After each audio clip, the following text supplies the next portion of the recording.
First sight. This was the time of day when I most wished I were able to sleep. High school. Or was purgatory the right word? If there were any way to atone for my sins, this ought to count toward the tally in some measure. The tedium was not something I grew used to. Every day seemed more impossibly monotonous than the last.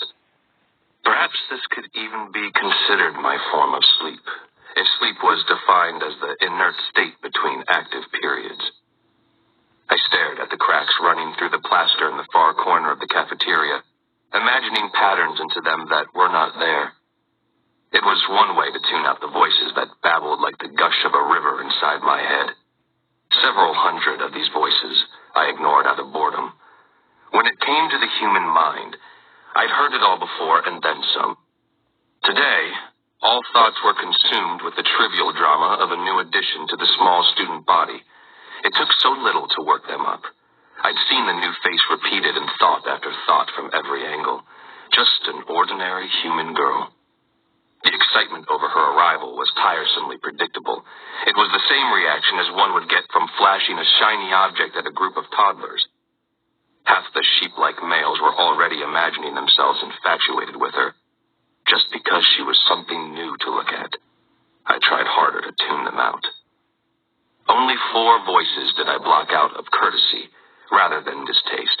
My family, my 2 brothers and 2 sisters, who were so used to the lack of privacy in my presence that they rarely worried about it. I gave them what I could. I tried not to listen, if I could help it. Try as I may, still, I knew. Rosalie was thinking as usual about herself. Her mind was a stagnant pool with few surprises. She'd caught sight of her profile in the reflection of someone's glasses, and she was mulling over her own perfection. No one else's hair was closer to true gold. No one else's shape was quite so perfectly an hourglass. No one else's face was such a flawless, symmetrical oval. She didn't compare herself to the humans here. That juxtaposition would have been laughable, absurd. She thought of others like us, none of them her equal. Emmett's usually carefree expression was crumpled with frustration. Even now, he ran one enormous hand through his ebony curls, twisting the hair into his fist, still fuming over the wrestling match he'd lost to Jasper during the night. It would take all his limited patience to make it to the end of the school day to orchestrate a rematch. Emmett's thoughts never felt intrusive, because he never thought one thing that he would not say aloud or put into action.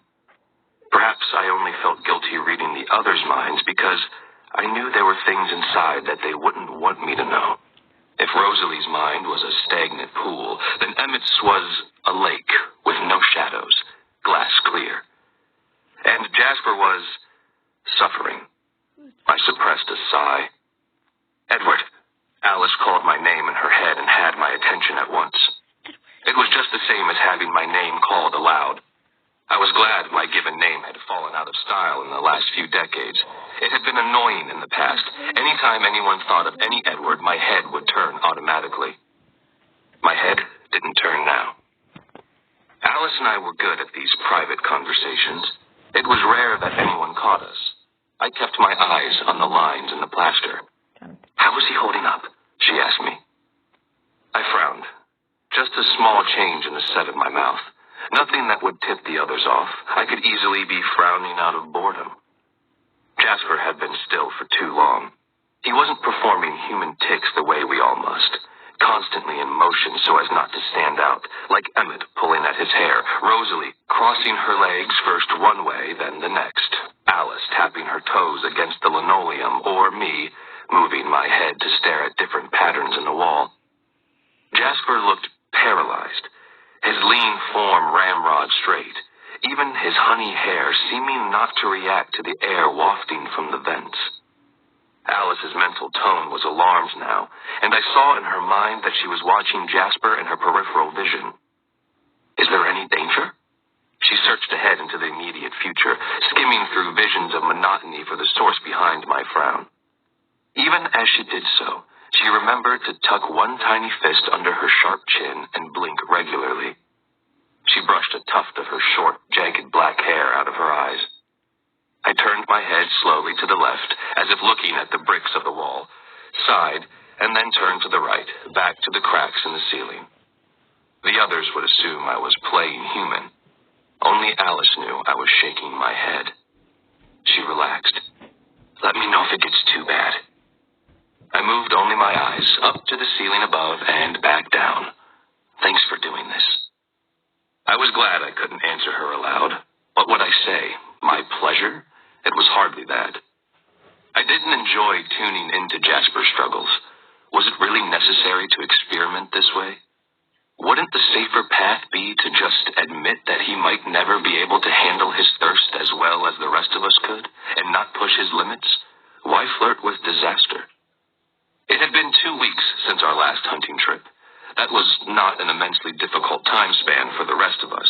A little uncomfortable occasionally if a human walked too close, if the wind blew the wrong way. But humans rarely walk too close. Their instincts told them what their conscious minds would never understand. We were a danger that must be avoided. Jasper was very dangerous right now.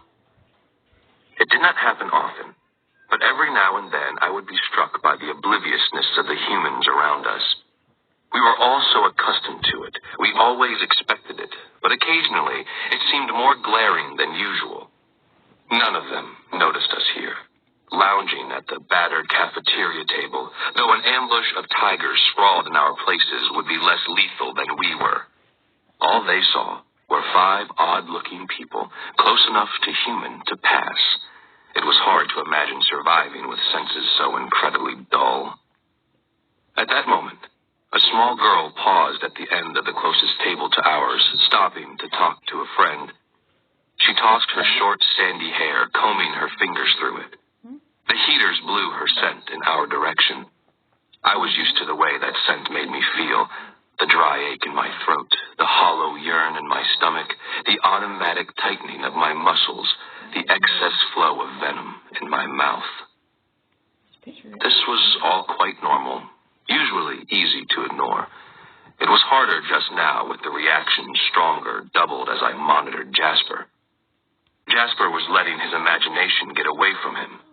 He was picturing it, picturing himself getting up from his seat next to Alice and going to stand beside the little girl, thinking of leaning down and in as if he were going to whisper in her ear, and letting his lips touch the arch of her throat, imagining how the hot flow of her pulse beneath the weak barrier of her skin would feel under his mouth.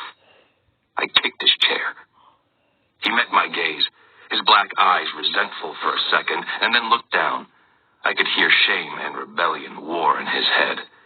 Sorry, Jasper muttered. I shrugged. You aren't going to do anything, Alice murmured to him, soothing his mortification. I could see that. I fought back the frown that would give her lie away. We had to stick together, Alice and I. It wasn't easy being the freaks among those who were already freaks. We protected each other's secrets. It helps a little if you think of them as people, Alice suggested, her high musical voice racing too fast for human ears to understand, if any had been close enough to hear. Her name is Whitney.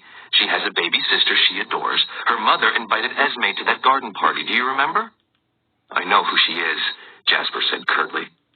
He turned away to stare out one of the small windows that were spaced just under the eaves around the long room. His tone ended the conversation.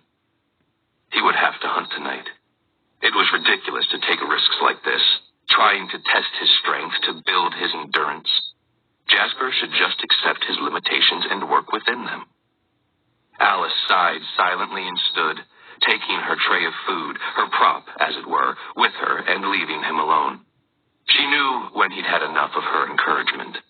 Though Rosalie and Emmett were more flagrant about their relationship, it was Alice and Jasper who knew each other's every need as well as their own, as if they could read minds too, but only each other's.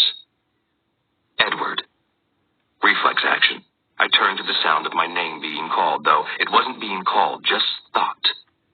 My eyes locked for a half a second with a pair of large, chocolate-brown human eyes set in a pale, heart-shaped face.